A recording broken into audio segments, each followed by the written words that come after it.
esse ano de 2021 é um ano onde a discussão sobre os planos de saúde aflora de uma maneira mais evidente, até por conta da utilização agora que as pessoas estão precisando, aqueles que têm, aqueles que possuem, os poucos, por conta aí de toda essa questão sanitária, da prevenção que é necessária, além da rotina que já existia em relação ao cuidado da própria saúde. Agora, a Agência Nacional de Saúde, que sinceramente eu não sei a quem serve, começa a dizer que planos de saúde são obrigados a cumprir apenas com os procedimentos que estão listados no rol. Mas desde quando esse rol foi taxativo? Será que é taxativo mesmo? Será que isso vai apenas ser uma ideia nessa relação entre a ANS e os planos? Ou será que isso vai ser mais um procedimento judicial e as pessoas perdendo tempo e às vezes um tempo que não tem por conta da necessidade da própria saúde? Olha, a gente abre agora uma conversa com um dos mais respeitáveis advogados em direito médico aqui no estado de Alagoas, o Dr. Juliano Pessoa. Dr. Juliano, é um prazer tê-lo aqui. Muito obrigado mesmo por comparecer. É um tema muito caro para a sociedade, necessário essa discussão. Um bom dia. Bom dia, Elias. É uma satisfação mais uma vez. E realmente eu diria que é, no mínimo, preocupante essa postura da ANS agora, na semana passada, quando ela espontaneamente assevera por meio de resolução sobre a taxatividade do rol de cobertura obrigatória, né? Eu acho que inicialmente é importante que a gente ressalte que não cabe em hipótese alguma à agência esse tipo de manifestação, né? Ela existe, ela surgiu para regular o mercado, e se houver alguma situação que ela precise estar em um dos lados, ela obrigatoriamente deveria estar do lado dos beneficiários, dos usuários, e não do lado corporativo da história, que é o lado das operadoras de plano de saúde. Doutor Juliano, importante se faz historiar um pouco a situação desse rol. Em regra, isso era entendido como cobertura mínima, não é isso? Exatamente. A própria resolução anterior, que é de 2017, né, que que será publicada e terá vigência a partir do 1º de abril, irá substituir, ela traz expressamente isso. A própria Lei 9961 de 2000, que foi a lei que criou a ANS, traz que é uma cobertura de referência, ou seja, uma cobertura mínima, né? Até porque, se a gente fizer um cotejo, uma comparação entre os avanços que a medicina nos dias atuais consegue alcançar, todos os dias, versus a periodicidade de atualização deste rol, que é a cada 2 anos, e inclusive neste ano foi mais do que 2 anos, porque deveria ter sido atualizado no ano passado, não há como haver essa paridade de forma harmônica. Então sempre há uma defasagem, sempre está se correndo atrás do prejuízo. Além disso, nós temos ainda pacífico em todos os estados, em todos os tribunais de justiça, e também majoritariamente ainda no STJ, que o rol é exemplificativo. O que nós tivemos o ano passado, em 2020, foi uma decisão da 4ª turma, num caso específico, onde ela entendeu que naquela hipótese ali, concreta, seria taxativo o rol. Então, neste caso concreto, a turma entendeu que não haveria essa necessidade. Mas, regra geral, principalmente quando a gente fala de medicamentos, de procedimentos cirúrgicos, a gente tem que analisar a necessidade específica do paciente. O paciente é individualizado, o tratamento é individualizado. O plano de saúde tem que cobrir as doenças que estão no CID. Os tratamentos, quem preconiza é o médico, não é o gestor do plano de saúde. Não há como a gente querer dispor a questão da cobertura ou não para o cidadão que obtém lucro, que ofere lucro com aquela cobertura acontecendo ou não acontecendo. Além disso, essa postura da agência é uma postura política, não reguladora. Não cabe à agência. A legislação, como eu falei, 9961, assevera que a agência terá, inclusive, que se articular com as instituições que defendem os consumidores para resguardar o direito dos beneficiários. Então, em momento algum, ela tem que se insurgir opinando se o rol é taxativo ou não é.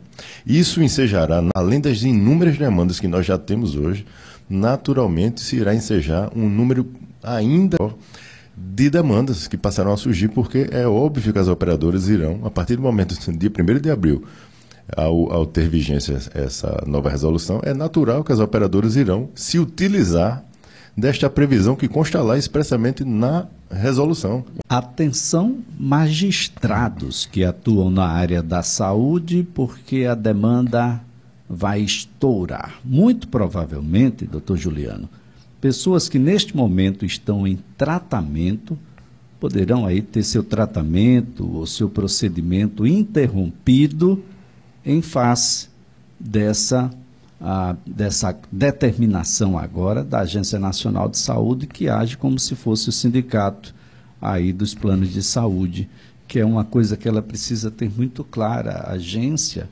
ela cumpre um papel regulador, mas à luz da prioridade dos usuários e não dos fornecedores dos serviços, que ganham muito bem, que normalmente têm, historicamente, aumentos superiores à inflação. Aliás, é um luxo hoje para o brasileiro ter um plano de saúde. E um luxo complicado, porque na hora do uso você normalmente tem problemas. Isso tudo precisa ficar muito claro, porque o STJ analisa o tema nesse momento para chegar até uma condição de estabelecer, quem sabe até mesmo um denominador comum aí, de modo a ser seguido por todos os tribunais, e a gente acabar com essa história, porque definitivamente muitos procedimentos deverão ser interrompidos a partir de agora, a partir do dia 1º de abril. Eu fiz questão de pegar aqui para que o ouvinte que tiver um pouco mais de curiosidade sobre o assunto, ele veja. A Lei 9961, artigo 4º, compete à ANS elaborar o rol de procedimentos e eventos em saúde que constituirão referência básica. Está expresso na lei, não sou eu que estou falando, eu estou lendo o artigo da lei. Referência básica. E aí segue a lei no seu inciso 36. Compete à ANS articular-se com os órgãos de defesa do consumidor, visando a eficácia da proteção e defesa dos consumidores. Então, ou seja, não é uma opção da agência, é uma determinação legal. Ela deve se articular para preservar o direito dos usuários, dos beneficiários. Então, esse tipo de manifestação descabida, a meu ver, é extremamente nociva. Como você bem mencionou na abertura, existem patologias extremamente graves, onde o tempo que o paciente irá levar para buscar auxílio dos órgãos de proteção e defesa do consumidor, procurar um advogado especialista na área, propor uma demanda para que seja analisada, para que se consiga uma liminar, muitas vezes, a depender da agressividade da patologia, ele sequer consegue chegar até lá.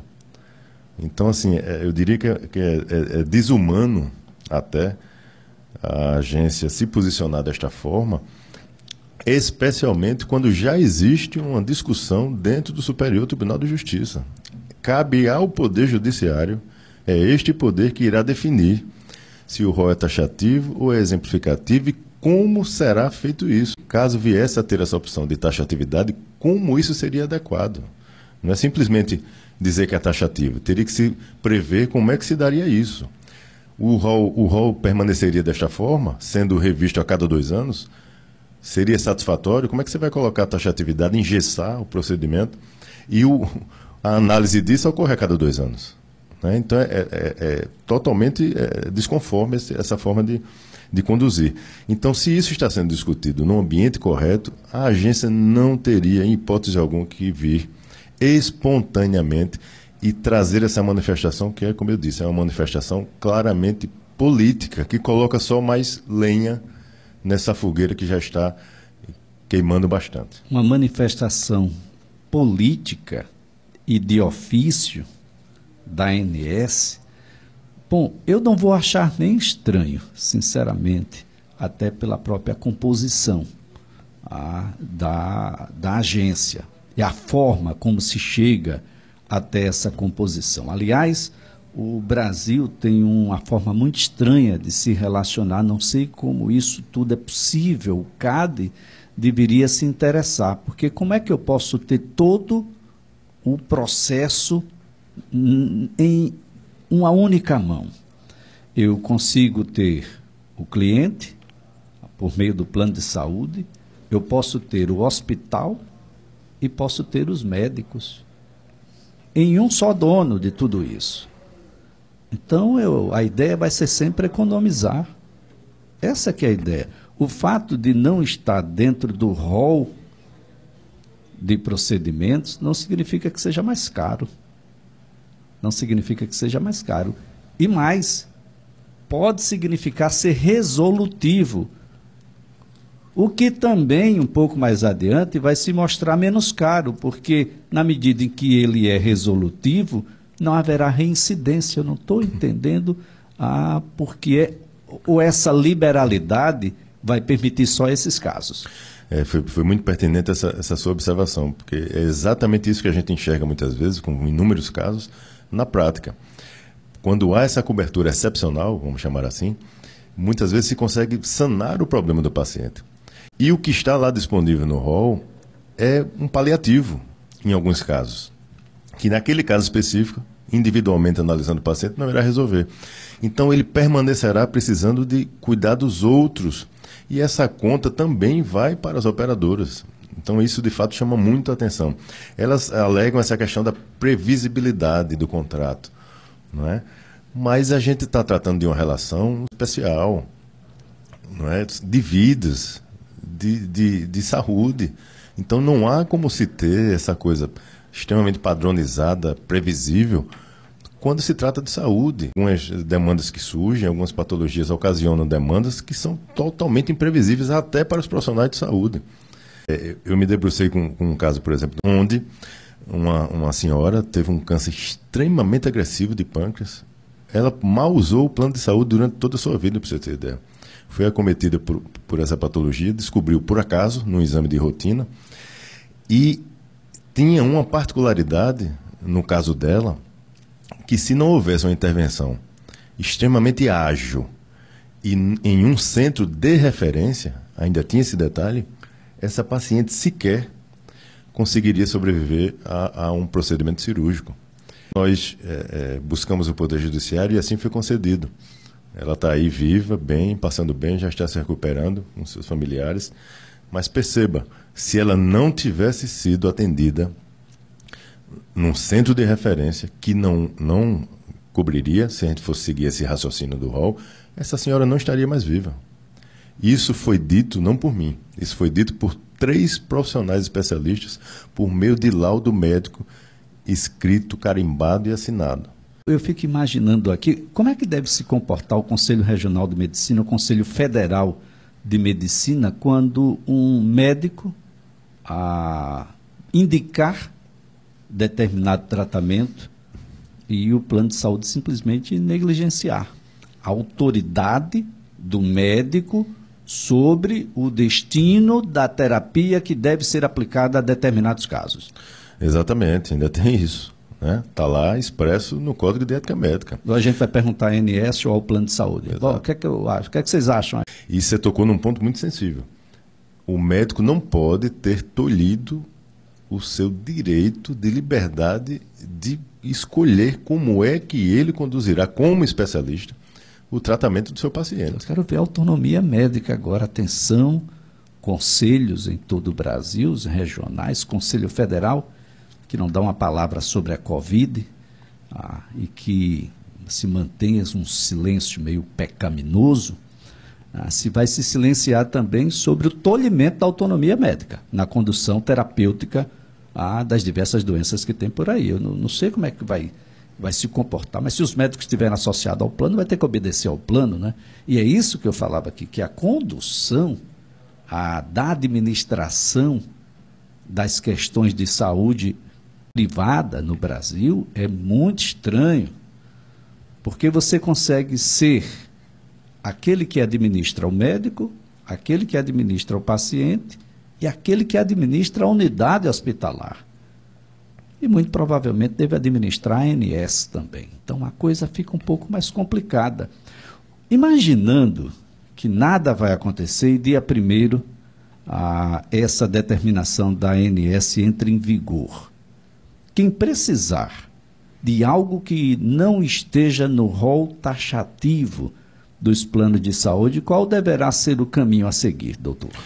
Olha, eu acredito que invariavelmente terá que buscar auxílio do Poder Judiciário, né? Vai ser muito raro, a partir de então, a gente enxergar essa postura espontânea das operadoras de efetuar a cobertura, que hoje já não existe com facilidade. Só que agora este discurso, vamos dizer assim, essa justificativa ganhará ainda mais força, com previsão em norma da Agência Nacional de Saúde Suplementar, né?